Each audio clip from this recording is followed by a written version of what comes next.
Hi guys, so let's revise this chapter, special features on different types of entities. Okay, so इस chapter में काफी सारे entities है and we have to categorize it into A, B and C.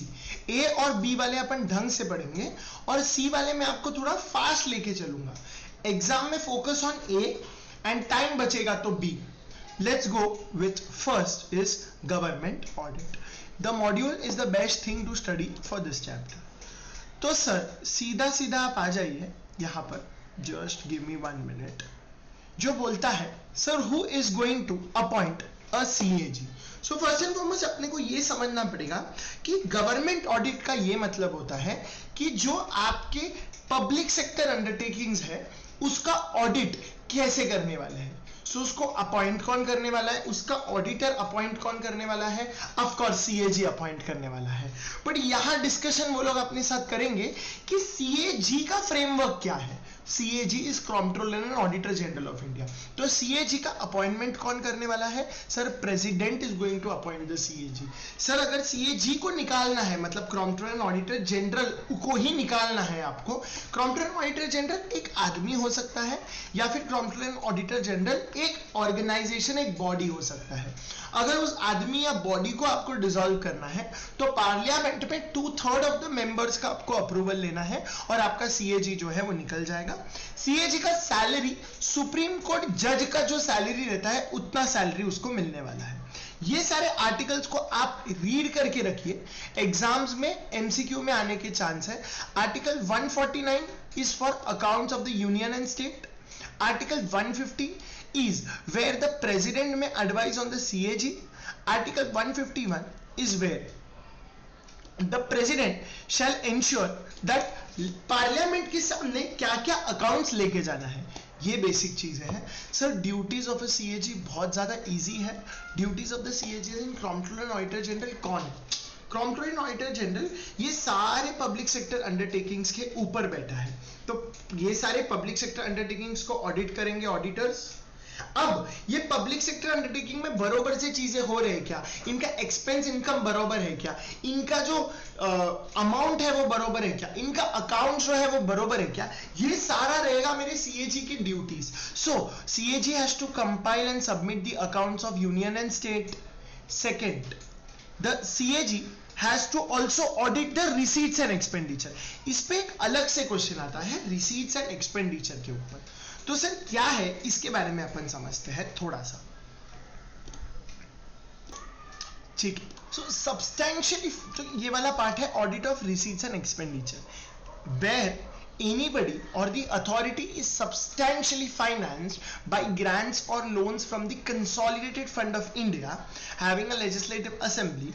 The comptroller and auditor general shall subject to provision etc etc may audit the receipts and expenditure. मैं आपको समझा रहा हूँ. फॉर एग्जाम्पल ये अपने जो recent budget है इसमें डिसाइड हुआ है कि जितने भी वुमेन के लिए एक सेंटर बनाया जाएगा या फिर मेंटल हेल्थ केयर सेंटर बनाया जाएगा. अब ये mental health care centre for example government संभालता है, यानी कि इस मेंटल हेल्थ केयर सेंटर का पैसा गवर्नमेंट दे रहा है. ये पैसा गवर्नमेंट कहां से देता है, आप एक फंड को समझ लेना जिसको कहते हैं consolidated fund of India. Consolidated fund एक फंड है जहां आप सारे टैक्स जो भरते हो वो जाके वहां पर बैठ जाता है, consolidated fund of India.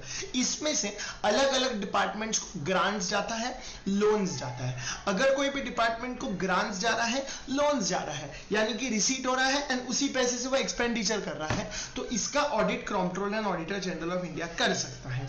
Also additionally ऐसे कोई कंपनीज जो सब्सटैंशियली फाइनेंस्ड है. सर सब्सटैंशियली फाइनेंस का क्या मतलब है, मतलब समझो कंसोलिडेटेड फंड ऑफ इंडिया में से उस कंपनी को मिला है for example amount, for example नहीं अमाउंट उसको मिला है मोर देन और इक्वल टू 25 लाख. यानी कि फॉर एग्जाम्पल अगर ये मेंटल हेल्थ केयर सेंटर है, इसको कंसोलिडेटेड फंड ऑफ इंडिया ने 25 लाख रुपए या फिर उससे ज्यादा दिया है, प्लस इस कंपनी ए कंपनी का जो एक्सपेंडिचर होता है वो पूरा एक्सपेंडिचर उसका 75% of the expenditure is out of this 25 lakh. यानी कि इस 25 लाख को उसने यूज किया है उस एक्सपेंडिचर करने को. समझो उसने एक्सपेंडिचर किया है 30 लाख रुपया और उस 30 लाख में से 75% of the expenditure is out of this amount, तो हम कहेंगे वो पर्टिकुलर चीज सब्सटैंशियली फाइनेंस्ड है। तो सब्सटैंशियली फाइनेंस्ड क्या होता है वो समझ गए। तो आपको यहाँ पर 5 पॉइंट कोई भी एग्जाम में लिख के आने हैं, कोई भी, या तो ये एक तो लिखना है compile and submit the accounts of the union and state, audit of receipts and expenditure, audit of grant of the loan, अगर कोई लोन दिया है तो, उसके बाद audit of accounts of stores and inventory, मतलब आता है ना गवर्नमेंट में जैसे मिलिट्रीज में स्टोर्स एंड इन्वेंट्रीज भरता है, तो उसके बारे में चीजें करोगे। एंड सेकेंडली आप पढ़ लोगे audit of government companies and corporations, इसके ऊपर डिटेल में भी अपन नीचे पढ़ेंगे। Okay sir, power of CAG क्या है? To inspect any office and accounts under the control of the union and state, to require that accounts and other deal are under transaction are audited, to put questions or make observations, मतलब वो audit करते वक्त questions and observations के बारे में discuss करेगा। And second, CAG is the power to dispense with any part of the detailed audit of account, मतलब उसको मन करेगा तो बोलेगा आप ऑडिट मत कराओ, पूरा ऑडिट मैं करूंगा। 4 पावर्स है, इसमें आपको बायाटी करना है, इसके लिए मैं ज्यादा घुस नहीं रहा हूं। नेक्स्ट है sir, next important is audit of rules and order. Sir ये क्या है? ये ऑडिट ऑफ एक्सपेंडिचर है। सर एक्सपेंडिचर मतलब क्या होता है? जो पैसा है ना उसको, उसमें से वो एक्सपेंडिचर करेगा। भी अपने को गवर्नमेंट ऑडिट में जो एक्सपेंडिचर होता है ना, उसमें प्रूडेंस चेक करना होता है। सर प्रूडेंस क्या होता है? अरे मतलब अगर ये आप ही का पैसा होता तो क्या आप रॉलेक्स खरीदते? नहीं सर, हम रॉलेक्स नहीं, हम छोटा सा वॉच खरीदते राम कंपनी का। तो बस, तो government of India also has to ensure कि ये पैसा उनके बाप का नहीं है, गवर्नमेंट का है और ये अपने टैक्स पेयर्स का है। तो that amount has to be paid only and only in a prudent way, मतलब it has to be against the rules and orders, मतलब जितना बोला है उतना, जितना सैंक्शन किया है उतना, जितना प्रोविजन बनाया है उतना, जितना प्रोप्राइटरी होता है। प्रोप्राइटरी मतलब एक चलता फिरता आदमी कितना खर्चा करेगा वड़ा पाव के लिए? 25 रुपया। तो आपने 50 लाख रुपया क्यों खर्चा किया? रोड बनाने को कितना खर्चा होता है? 20 लाख रुपया। आपने 25 लाख रुपया क्यों खर्चा किया? एंड तीसरा होता है परफॉर्मेंस। ईच ऑफ दिस पे अलग से सवाल आएगा, we will read each of them. Sir audit of rules and orders, ये आप रीड करके ओन के थोड़े पॉइंट्स बनाना है, इतना ही लिख के आना है आपको। 1 2 3 एंड 4 एग्जाम में पूछेंगे audit against rules and orders, बस ये 4 चीज लिख के आना है। सर क्या है ये 4 चीज? 1, ये जो रूल्स एंड ऑर्डर है, फॉर एग्जाम्पल कि गवर्नमेंट ने बोला है कि रोड बनाने के लिए 20 लाख रुपया दिया है, मतलब और 20 लाख रुपये में से आपको मटेरियल ये आदमी से ही खरीदने का है। आपने ना कहीं से भी जाके मटेरियल खरीद लिया, मतलब जो बोला था उसके आप अगेंस्ट चले गए, जो रिक्वायरमेंट बोला था उसके अलग से चले गए, आपने उस ऑर्डर को कॉन्फ्लिक्ट कर दिया, आपने अलग से अप्रूवल नहीं लिया इस केस, तो आपने ना रूल्स एंड ऑर्डर के हिसाब से आपके एक्सपेंडिचर नहीं किए। सर ये आंसर क्या पढ़ रहे हैं अपन? Audit of expenditure. एक्सपेंडिचर कैसा होना चाहिए? रूल्स एंड ऑर्डर के हिसाब से, सैंक्शन के हिसाब से, प्रोविजन के हिसाब से, प्रोप्राइटरी के हिसाब से, परफॉर्मेंस के हिसाब से। तो सर उसमें अपन पहला पढ़ रहे हैं audit of rules and orders, rules and orders के हिसाब से होना चाहिए। Okay okay sir, very good sir, okay sir, I am hoping की वॉइस आ रहा है। ओके नेक्स्ट सर इनकंसिस्टेंट नहीं होना चाहिए, अंडरस्टूड सर। सर कंसिस्टेंट होना चाहिए with the requirement of the audit, conflict नहीं होना चाहिए एंड सेपरेटली अप्रूव किया नहीं होना चाहिए। ओके सॉरी मैं थोड़ा फोन आ गया था। सर ऑडिट ऑफ सैंक्शन क्या होता है? सैंक्शन का मतलब ये होता है आपको मैंने 50 लाख रुपया सैंक्शन कर लिया है, आप पहले खर्चा करो और फिर मेरे से रीइंबर्समेंट करो। हमको पता चला कि एक्सपेंडिचर जो है वो सैंक्शन के हिसाब से होना चाहिए, और दूसरा it has to satisfy the authority sanctioning it is competent for the purpose for which virtue and powers are given। अरे मतलब कोई एरा गेरा सैंक्शन करके आपने खर्चा किया तो नहीं। अगर आप फॉर एग्जांपल ये मेंटल हेल्थ के लिए खर्चा कर रहे हो तो आपको सैंक्शन अथॉरिटी कौन है? आपका मिनिस्ट्री ऑफ हेल्थ। आपको उसके हिसाब से सैंक्शन अथॉरिटी के हिसाब से खर्चा करना है, ना कि कोई रैंडम सैंक्शन अथॉरिटी के हिसाब से। ओके सर हमको ये भी समझ गया। Sir next very very very very very very important exam May 26 5 marks question proprietary audit आने वाला है, और मेरे से ये आप लिख के ले लो आपके पेपर में, प्रोप्राइटरी ऑडिट आने वाला है। मयूर मोहन अय्यर ये बोल रहा है सर प्रोप्राइटरी ऑडिट क्या होता है? प्रोप्राइटरी ऑडिट वही होता है जो एक आम इंसान करता है। प्रोप्राइटरी का मतलब होता है एक आम इंसान क्या करता है? सर आम इंसान फालतू का खर्चा नहीं करता। Perfect sir. To bring out cases of improper, avoidable and ineffective expenditure. फालतू का खर्चा, वड़ा पाव 25 का 25 लाख रुपया खर्चा करके आए आप। Point number 1। Point number 2, sir as a person मुझे high level of standard maintain करना होता है, morality, faithfulness, economy, wisdom use करना होता है खर्चे में। दूसरे का खर्चा है तो मैं उड़ाऊं? नहीं नहीं नहीं नहीं सर, उसको उड़ाओ मत, उसको सही से आप यूज करो, रीजनेबली यूज करो, कि आप ही का पैसा है वैसा समझ के यूज करो। और sir the objective and audit depends for its acceptance on its appeal to the common sense and straight logic of the auditors and those where financial transactions are subjected to proprietary audit. Sir, he will exercise, ये नहीं लिख के आए ना तुम लोग, ये exam में लिखना ही है, कोई मार्क्स नहीं मिलेगा। Exercise same level of vigilance in respect of expenditure incurred from public money of an ordinary prudence. Ordinary prudence मतलब जो एक नॉर्मल आदमी करेगा उसी तरह से आपको एक्सपेंडिचर करना है। No authority should exercise his powers of sanctioning expenditure to pass an order which will directly or indirectly be affected by his own advantage. खुद के एडवांटेज के लिए कोई भी नहीं करना है, सिर्फ उतना ही करना है जो लोगों के एडवांटेज के लिए है। Sir the responsibility of the executive department is to enforce economy in public expenditure. The function of the audit is to bring the to the notice of proper authority the wastefulness in public administration and case of avoidable and ineffective unproductive expenditure. मतलब ये audit करने से होगा क्या, हमको समझ में आएगा कौन सा पैसा फुकट में उड़ा रहे हो, कौन सा पैसा एक्चुअली में यूज हो रहा है। सर जी ओके सर जी। सेकेंड ऑल्सो इंपॉर्टेंट, ये भी एग्जाम में आने का चांस है, परफॉर्मेंस ऑडिट। सर पैसे का तो बात हो गया, but performance is all about your 3 words, efficiency, economy, effectiveness. Efficiency का मतलब होता है सर क्या मैंने उसको पूरा घिस के यूज कर लिया है, क्या टूथपेस्ट पूरा एंड तक यूज किया है? अपन बोलेंगे you have used the toothpaste efficiently, हर एक दाना दाना खिला खिला आपने उसको यूज किया है क्या? मतलब अगर कोई प्रोजेक्ट पे खर्चा हो रहा है तो उसमें आपने economically end to end use किया है क्या,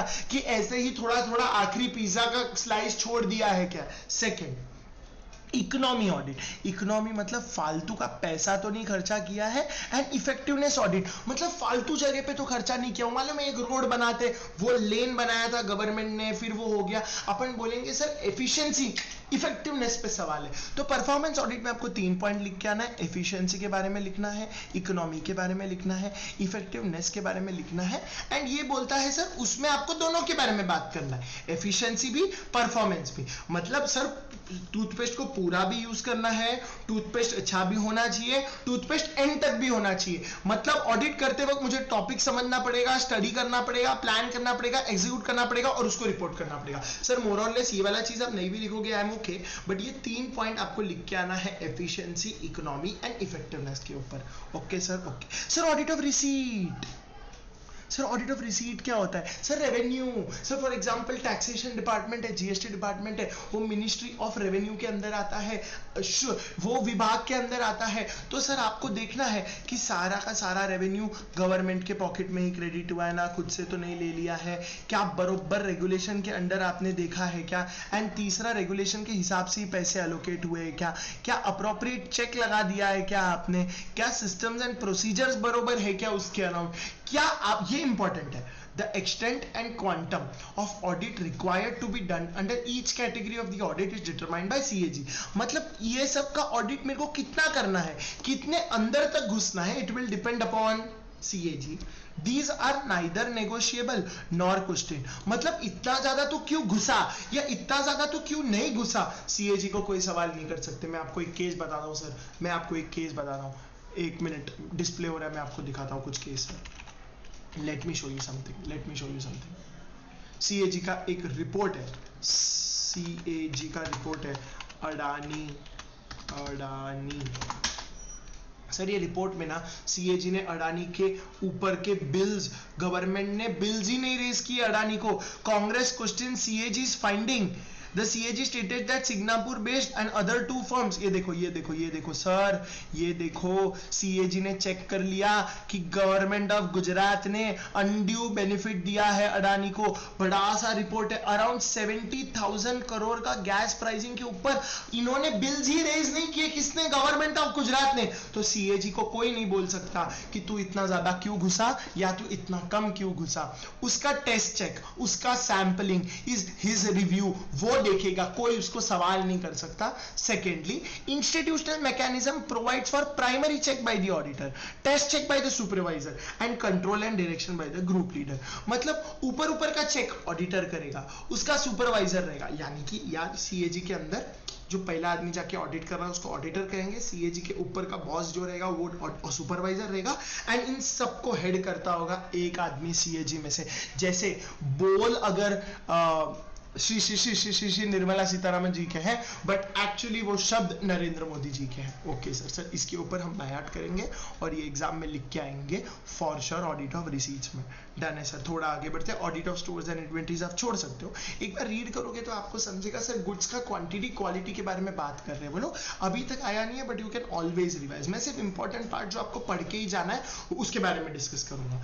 सर अब आ रहा है role of CAG, role of CAG, ये मैं लास्ट में कवर करूंगा। इसके ऊपर मैंने एक प्यारा सा चार्ट बनाया, ये अपन लास्ट में डिस्कस करेंगे। एक ही वे में आपका ये पूरा हो जाएगा, इससे खत्म होते ही मैं आपके साथ वो डिस्कस कर लूंगा। सर ये आने वाला है एग्जाम में, what is understood by the consolidated fund of India, इसके ऊपर थोड़ा आप पढ़ के रखना। सर उसके बाद थोड़ा आगे बढ़ते हुए यस सर अब आ रहा है next important part which is audit of local bodies. Audit of local bodies मतलब म्युनिसिपैलिटी का ऑडिट करते वक्त आपको क्या ध्यान रखना है। गाइस थोड़ा मेरे लिए ये रीड करो ना, it is more from municipality क्या करेगा, ये बहुत इसमें एक्सप्लेनेशन नहीं है, बट ये जो मैंने मार्किंग्स किया है वो आप जरूर सेल्फ स्टडी करना। इस पे जो क्वेश्चन आएगा, how can you control municipal expenditure, municipal expenditure को कैसे कंट्रोल करोगे, उस पे ये सवाल है। I want you to read this and by heart. इस पे कुछ सिखाने जैसा नहीं, ऑब्जेक्टिव क्या है, स्ट्रेंथ करना है सिस्टम्स, उसको इंप्रूव करना है, जो कभी लाइफ में वो करने नहीं वाला है। सर इसमें हेड पॉइंट्स बाय हार्ट करने हैं आपको, लोकल बॉडी में क्या क्या होना चाहिए, लोकल बॉडी में क्या क्या करना चाहिए, इस सब में आपको ये बाय हार्ट करना है। सर प्लीज इसको रीड करिए, ये मार्किंग के हिसाब से इसको डायरेक्टली बाय हार्ट करिए। There is nothing more for me to discuss in this except for this point. I discuss municipal budget formats and heads of accounts vary from state to state, यानी कि हर state का municipal budget का जो format है वो अलग अलग है। सर ऐसा है, हाँ बीएमसी का अलग है, तमिलनाडु म्युनिसिपल कॉर्पोरेशन का अलग है। There is no strict separation between revenue and capital items.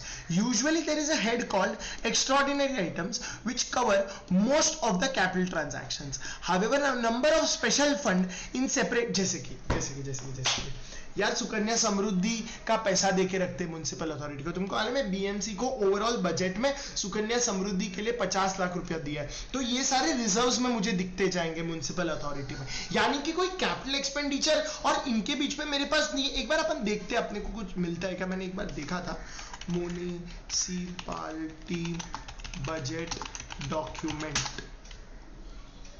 Budget estimate, कोशिश करते हैं क्या, मोस्टली वो लोग नंबर्स ही नोट डाउन करते हैं। ठीक है सर, उसको हेड, ये ना सर एमसीक्यू के लिए ये बहुत इंपॉर्टेंट है सर, कि एक्स्ट्राऑर्डिनरी आइटम्स करके लिखते हैं वो लोग, उसमें सब कुछ आ जाता है, अलग से रेवेन्यू एंड कैपिटल आइटम्स में डिस्टिंग्विशमेंट नहीं है उनके पास। ठीक है, while it opens I will show you. Sir very important sir, ये आ गया था NGO audit. Sir NGO audit के आपको पॉइंट्स थोड़े ना दिमाग लगा के सोचने। सर एनजीओ में कॉन्ट्रीब्यूशंस आता है, फॉरेन से भी कंट्रीब्यूशन आता है, आदमी स्वतः प्रमोटर भी कंट्रीब्यूट करता है।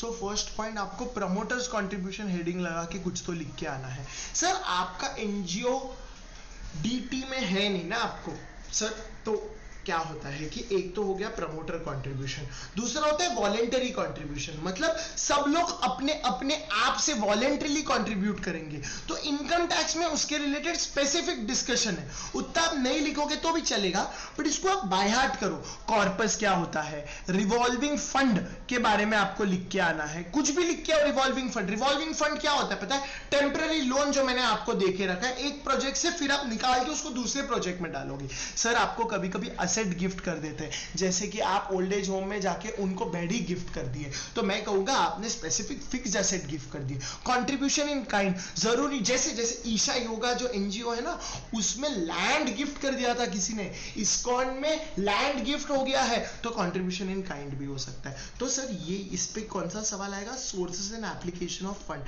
सर प्रमोटर कंट्रीब्यूशन कहां डालेंगे, कैपिटल एंड कॉर्पस का जो आएगा। वॉलेंटरी कंट्रीब्यूशन होएगा स्पेसिफिक डायरेक्शन मतलब मैं कंट्रीब्यूट कर रहा हूं, मुझे वहीं पे डालना है आपको। मैं मेरे लेटर में लिख के दूंगा कि आपको चाइल्ड एजुकेशन वो भी एज ऑफ 14 to 18 के बीच में ही डालना है, तो उसको कहेंगे वॉलेंटरी कंट्रीब्यूशन। दूसरा रिवॉल्विंग फंड, टेम्पररी लोन देके रखेंगे अपन उस पे, उसको बोलेंगे रिवॉल्विंग फंड। दूसरा होता है स्पेसिफिक फिक्स्ड एसेट, जो मैंने आपको बताया, कंट्रीब्यूशन इन काइंड, इतना आपको पढ़ना है। सर ये देखो बजट एस्टीमेट, ऐसे तो बजट एस्टीमेट होता है प्रॉपर, इस पे आप बुक भी ओपन करके देख सकते हो। जैसे यहाँ पर आपको दिख रहा है performance budget, municipal chief for example, देखते ओपन करके। सर ये इंपॉर्टेंट है, ये इसको आपको एमसीक्यू के लिए बायआउट करना है, कि ये तो बायआउट ही करना पड़ेगा ना आपको। 60 डेज के अंदर आपको फॉरेन कंट्रीब्यूशन रेगुलेशन एक्ट के तहत अगर फॉरेन से कुछ पैसा आया है तो 60 days from the close of financial है आपको वो बताना है। बहुत पैसा आता है फॉरेन से। ये अपन वो जो बीएमसी का देख रहे थे ना इंग्लिश में, क्योंकि महाराष्ट्र का है तो इंग्लिश में तो है नहीं, बट यही है, मतलब बजट अमाउंट सारे लिखे रहते हैं वो लोग ने अनफॉर्चुनेटली। ठीक है, ओके सर आपको यहां दिमाग लगाना पड़ेगा। जैसे एनजीओ का, सर एनजीओ का ऑडिट के लिए गए हो तो प्लानिंग द एंटिटी, एनजीओ का नॉलेज ले लो, उस एनजीओ को क्या क्या स्टैट्यूज अप्लाई होता है वो ले लो, उनके मतलब ये ऑडिट के लिए गए हो ना आप एनजीओ का, एमओए एओए ले लो। ये सर मतलब एमओए एओए, तो एक चीज समझ लेते हैं सर कि कुछ चीजें अपन हर जगह पे कॉमन लिख के आ जाएंगे। जैसे कि मैं आपको दिखाता हूं सर, जैसे कि आप लिख के आ जाओ ये वाला पॉइंट, हर ऑर्गेनाइजेशन में ये तो रहेगा ही। रिव्यूइंग द लीगल फॉर्म, ये एक लिख के आना ही आपको।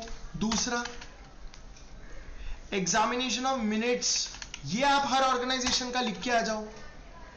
Study the accounting system internal control, NGO के लगे पे कोई और वर्ड लिख के आओ। Materiality, timing of the report, involvement of the expert, review of the products, ये भी सारा आप लिख के आ सकते हो। अरे यार ये तो कॉमन रहेगा ना हर जगह पे यार, इस पे क्या बदलेगा सर, नया क्या, ये भी रहेगा।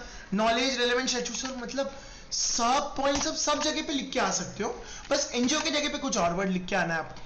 Sir understood. सर उसके अलावा स्पेसिफिक पॉइंट्स, जैसे आपको आपके प्रोग्राम में कॉर्पस फंड स्पेसिफिकली देखना है, यानी कि जो पैसा आता है उसको आपको देखना पड़ेगा कि वो पैसे का कंपनी ने क्या किया है, इंटरेस्ट इनकम कितना कमाया है, सर रिजर्व्स कितना चेक किया है। Earmarked fund, earmarking refers to fund allocation practice in which an entity, a government, an individual sets aside a determined amount of the funds for specific use.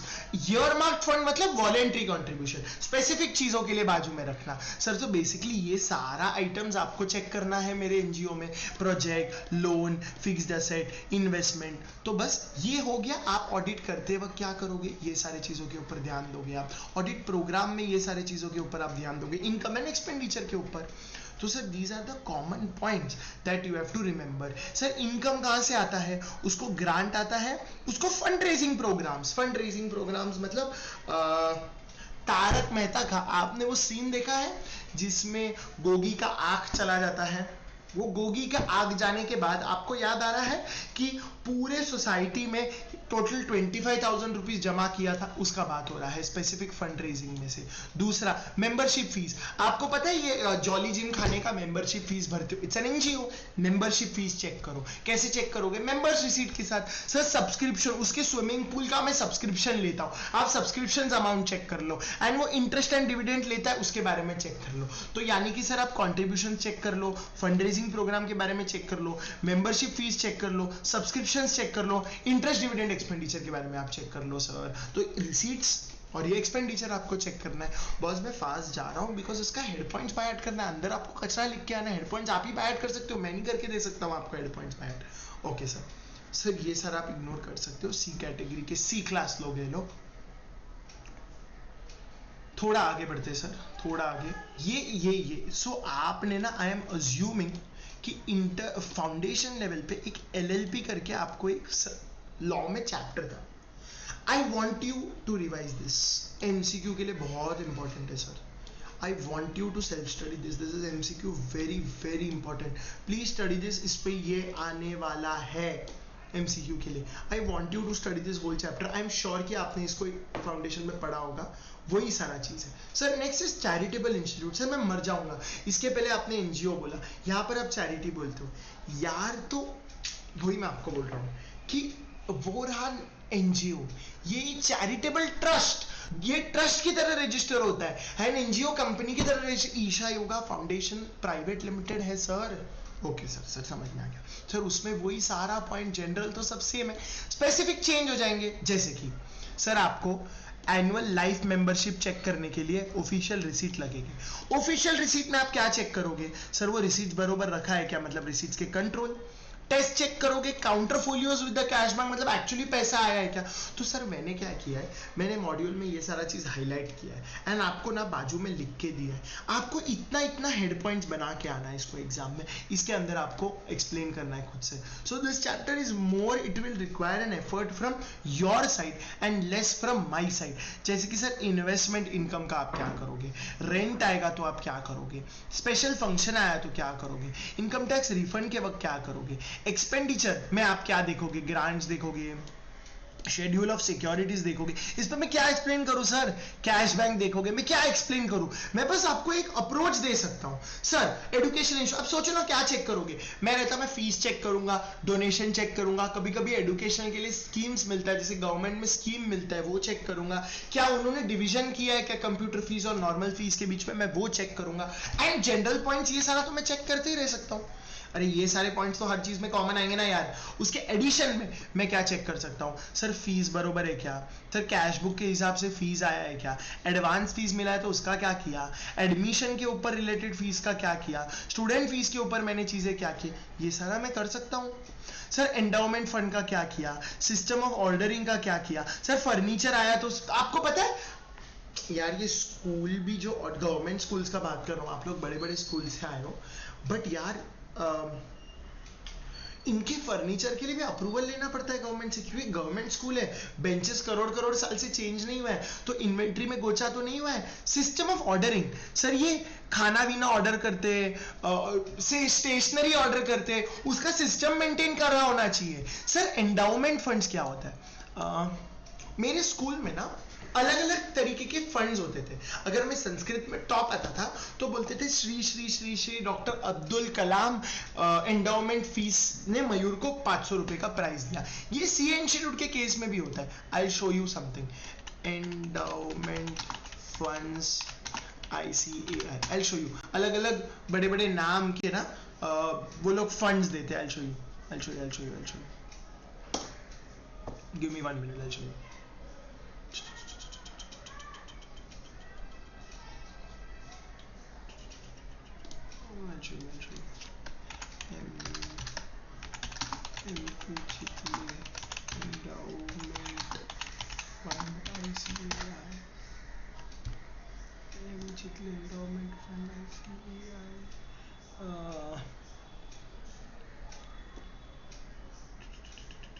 सो यार अलग अलग लोग fund देते, मेरे को मिल नहीं रहा, बट यूजुअली ऐसा लिखा रहता है कि अगर आप अभी फॉर एग्जांपल ये क्लास में कल्प है, तो कल्प को अगर ऑल इंडिया रैंक 1 है तो उसको देंगे doctor APJ Abdul Kalam endowment ₹50 lakh.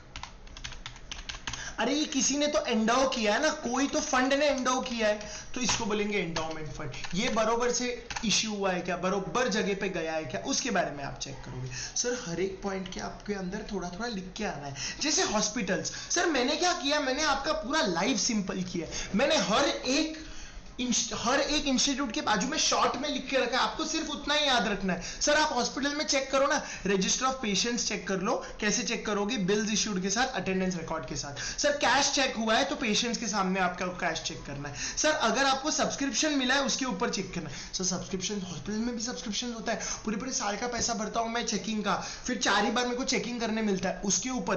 अब मैं ब्लड चेक के ऊपर बात करूं, सर ये पॉइंट्स आप कितने लिख सकते हो खुद से। सर क्लब में एंट्रेंस फीस होता है, क्लब होता है ना यार, क्लब कौन सा, ये वाला क्लब नहीं, वो होता है ना किट्टी पार्टी कॉमन क्लब का बारे में वो लोग बात कर रहे हैं। इररिकवरेबल मेंबर्स ड्यू, यानी कि एक ही साथ में पेमेंट हो जाता है। खरीदने के वक्त कैसे होता है क्लब का, जॉली जिम खाने का बात हो रहा है यहाँ पर क्लब। सर सिनेमा में सर टिकट्स मैच होना चाहिए, प्रिंटेड टिकट्स सीरियली नंबर्ड होना चाहिए ताकि कंट्रोल रहे। सर अभी आपके दिमाग में ये हो नहीं रहा बिकॉज बुक माई शो आया, बट 1 मिनट के लिए आप फिजिकल टिकट्स का बात करो। सर प्रिंटेड टिकट्स रहा अगर, तो प्रिंटेड टिकट सीरियली नंबर होना चाहिए, वरना टिकट गायब और पैसा नहीं आया, स्किमिंग होएगा। क्या होएगा, स्किमिंग, चुरा लेंगे। टिकट रिलीज किया, पैसा मैंने जेब में रखा। Come on sir, printed tickets serially numbered होना चाहिए। Sir statement of the ticket sold check कर सकता हूं। फ्री पासेस रहेगा तो अप्रूवल के साथ होना चाहिए। कैश बुक के सर मैंने आपको बाजू में पॉइंट्स लिख के दिए, इसके ऊपर आपको लाइफ में क्या चाहिए। हायर परचेज छोड़ सकते हो आप, एग्जाम में नहीं आएगा। सी कैटेगरी के सी क्लास लोग, एग्जाम में आए तो भी ये वाला पढ़ के जाना है आपको। हायर परचेज का जो what is a hire purchase agreement में क्या होना चाहिए ये चेक कर लो, ये वाला आ सकता है, इतना चेक कर लो।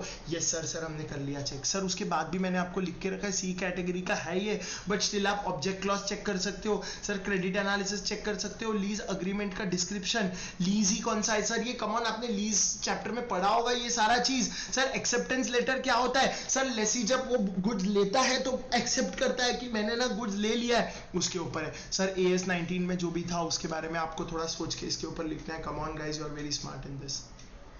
सर आगे बढ़ते हैं। Sir hotels, sir come on sir, hotels में ये वर्ड आना ही चाहिए, पिल्फरिंग मतलब होटल्स में होता है लीकेज, तो लीकेज के ऊपर आपको एक चेक करना है, इंटरनल कंट्रोल ओवर पिल्फरिंग है क्या।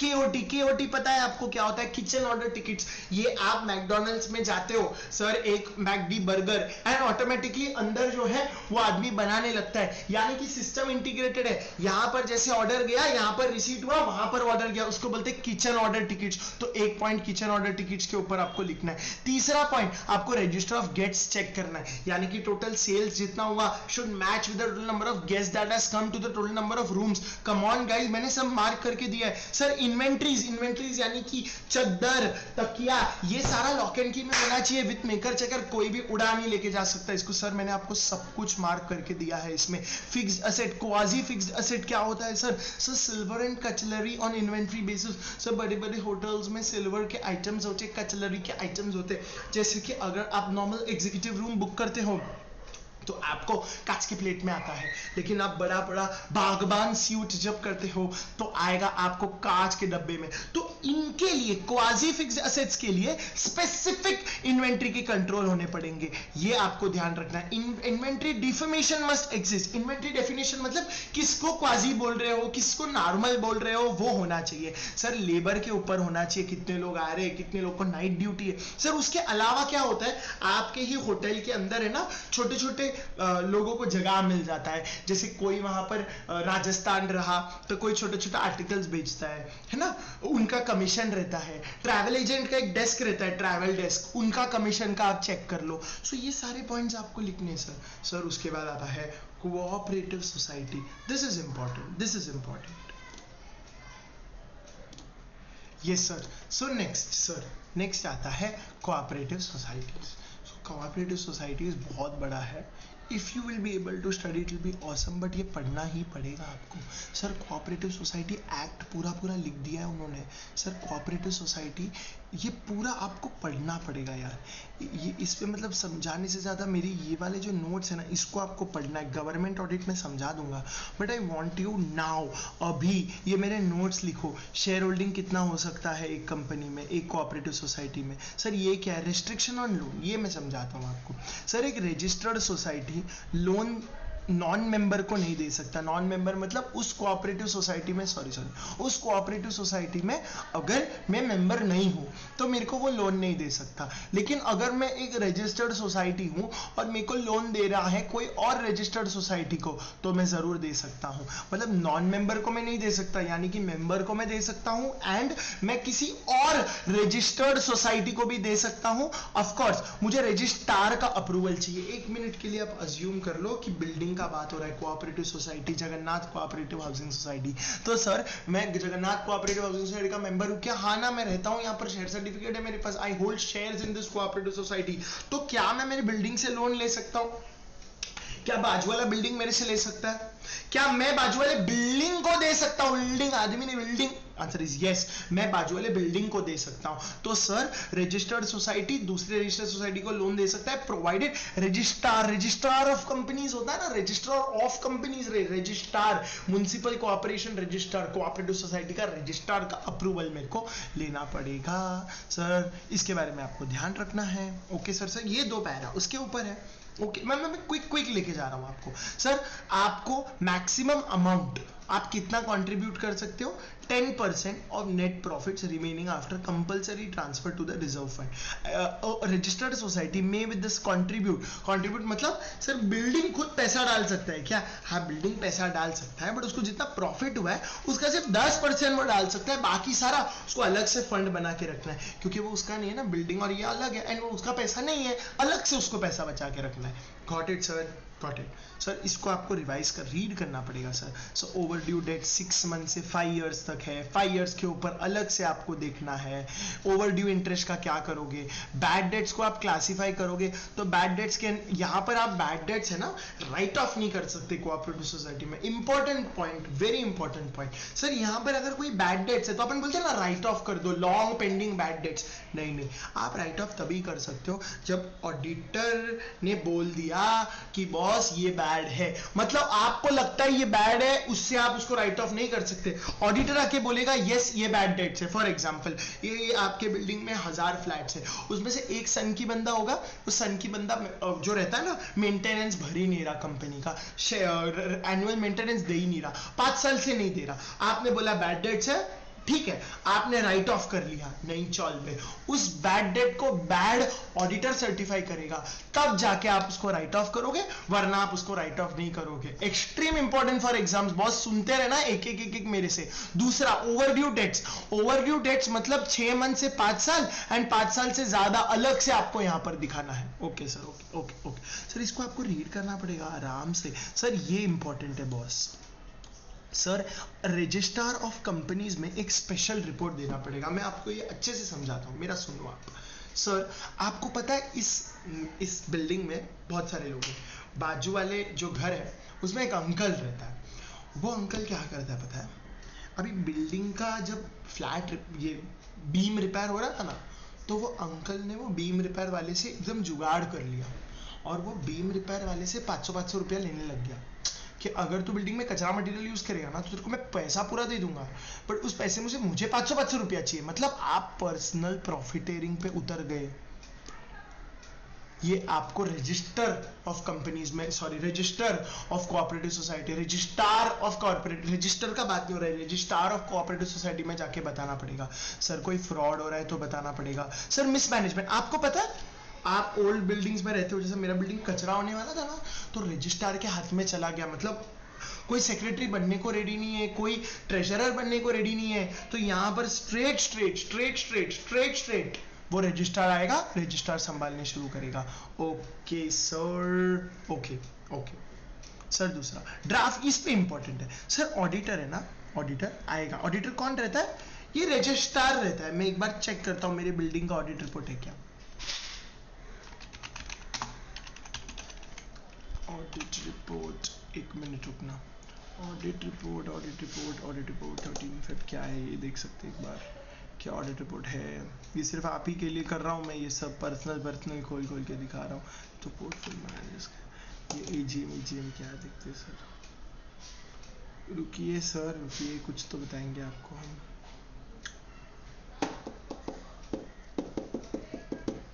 जगन्नाथ कोऑपरेटिव हाउसिंग सोसाइटी, इसमें सर मिनट्स है, इसमें है ना, ये देखो ऑडिट, ये देखो आपका जो ऑडिटर ने ऑडिट किया था ना, उसको ऑडिट अप्रूव करना है तो एजीएम बुलाया होगा, विच मीन्स सो ऑडिटर आएगा, वो ड्राफ्ट रिपोर्ट देगा, किसको देगा, सेक्रेटरीट को देगा। कौन है सेक्रेटरी, होता है ना कंपनी का, अपना बिल्डिंग का, उसको देगा। सेक्रेटरी जो है इसको मिनिटाइज करेगा और डिस्कस करेगा ये ऑडिट रिपोर्ट।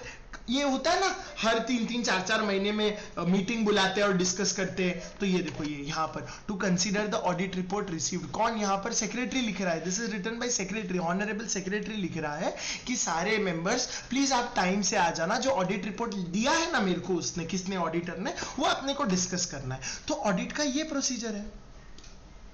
एंड आपको पता है हर कंपनी को है ना, हर बिल्डिंग को है ना क्लास दिया जाता है, अवार्ड क्लास।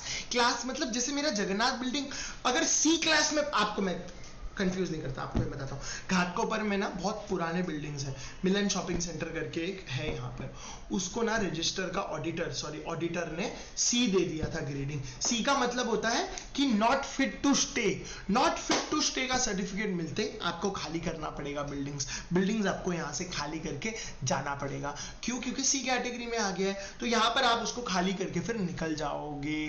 तो ये अवार्ड, तो इसमें वो बोलता है ऑडिटर क्लास देगा, अगर आप मैनेजमेंट यानी कि बिल्डिंग का मैनेजमेंट सेटिस्फाइड नहीं हो तो वो अपील कर सकता है, अपील करके कुछ लाइफ में होने नहीं वाला है, बट स्टिल आप अपील जरूर कर सकते हो। ओके सर आगे बढ़ते हैं। तो इसके ऊपर आपको लिखना है points. Okay sir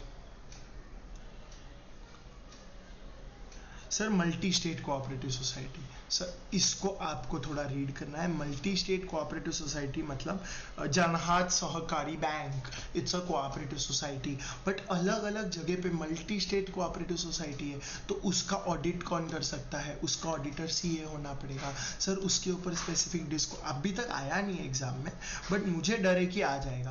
first auditor यहाँ पर वो पूरा ऑडिट एंड ऑडिटर्स वापस डिस्कस हुआ है specific from the perspective of multi state cooperative society. Sir first auditor कौन है, बोर्ड हो सकता है या फिर डिपार्टमेंट ऑफ रेवेन्यू का कोई बंदा हो सकता है, सॉरी बोर्ड हो सकता है यहाँ पर। Okay sir subsequent auditor eight, मतलब मैंने हाईलाइट किया, आपको ये याद रखना है। सर सब्सिक्वेंट ऑडिटर हर जनरल मीटिंग में अपॉइंट होएगा, नेक्स्ट मीटिंग तक रहेगा, ये सेम वहाँ पर भी था अपने ऑडिट एंड ऑडिटर्स में। फिर फर्स्ट ऑडिटर जो है वो 1 month before the date of registration until the conclusion of the first AGM रहेगा। तो सर इसके ऊपर आपको थोड़ा रीड करना पड़ेगा, डिफिकल्ट है ये, मैंने जो हाईलाइट किया इसको आपको बाय हार्ट ही करना पड़ेगा, there is no other option for this. Sir same है यहाँ पर, मल्टी स्टेट कोऑपरेटिव में कोई स्पेशल ऑडिटर होएगा सेंट्रल गवर्नमेंट को, ये आपको यहाँ पर लिखा हुआ रहेगा, उसको आपको थोड़ा बाय हार्ट करना पड़ेगा।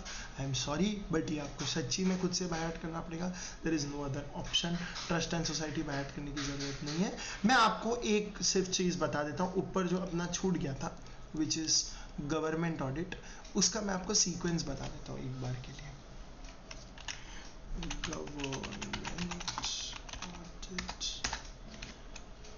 हाँ टेस्ट ऑडिट था ना उसमें, मैं आपको वो वाला पूरा एक बार में बता देता हूँ, 1 मिनट होल्ड कीजिए। आई नो मैंने भगाया है बट इस चैप्टर में इज मोर फ्रॉम योर, आपको मेहनत करना पड़ेगा इस चैप्टर में बस।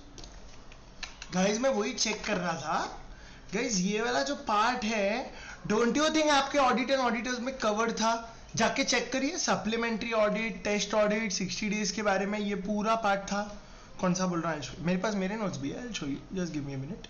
ये जो टेस्ट ऑडिट है, ये सप्लीमेंट ऑडिट है, ये power to conduct supplementary audit है, ये वाला पार्ट, ये वाला पार्ट गवर्नमेंट, देखो ये वाला पार्ट तो ऑफ कोर्स है, ये तो आपका अपॉइंटमेंट है, सीएजी अपॉइंट करेगा गवर्नमेंट ऑडिट में first auditor subsequent auditor. And sir ये वाला सप्लीमेंट्री एंड टेस्ट ऑडिट भी है, I'll show you। मैं मेरे नोट्स डिस्प्ले करता हूँ यहाँ पर, जस्ट गिव मी 1 मिनट, मैं उतना पार्ट डिस्प्ले करता हूँ मेरे नोट्स का, give me 1 minute, I'll give you that। yes sir, yes sir है, sir है।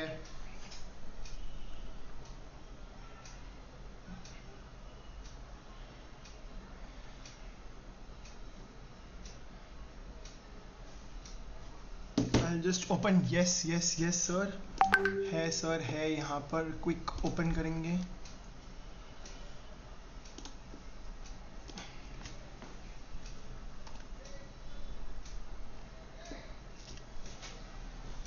जस्ट डाउनलोड हो रहा है सर.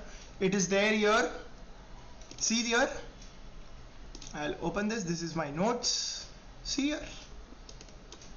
अरे सॉरी, है ऊपर. हाय जी, hi. Supplementary audit, the CAG supplementary audit. मैं समझाता हूँ आपको सप्लीमेंट्री ऑडिट क्या होता है.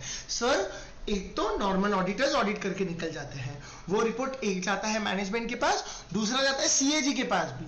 Controller and auditor general of India वो ऑडिट देखने के बाद सेम ऑडिटर को बोल सकता है कि मैं चाहता हूं कि एक और बार जाके इस स्पेसिफिक एरियाज को ऑडिट करके आता हूं. उसको बोलेंगे सप्लीमेंट्री ऑडिट. एंड वो ऑडिट में जो कमेंट्स आया वो वापस मैनेजमेंट को भेजेंगे एंड मैनेजमेंट को देंगे अपन कि इसके ऊपर भी आप कमेंट कीजिए, जैसे आपने ओरिजिनल ऑडिट रिपोर्ट पे किया था. इसको कहेंगे सप्लीमेंट्री ऑडिट. ये जैसे ही कंट्रोलर एंड ऑडिटर जनरल को ऑडिट रिपोर्ट, नॉर्मल वाला ऑडिट रिपोर्ट आ जाता है, उसके 60 डेज के अंदर वो बोल सकता है कि सर एक सप्लीमेंट्री ऑडिट में जाहिर करता हूं.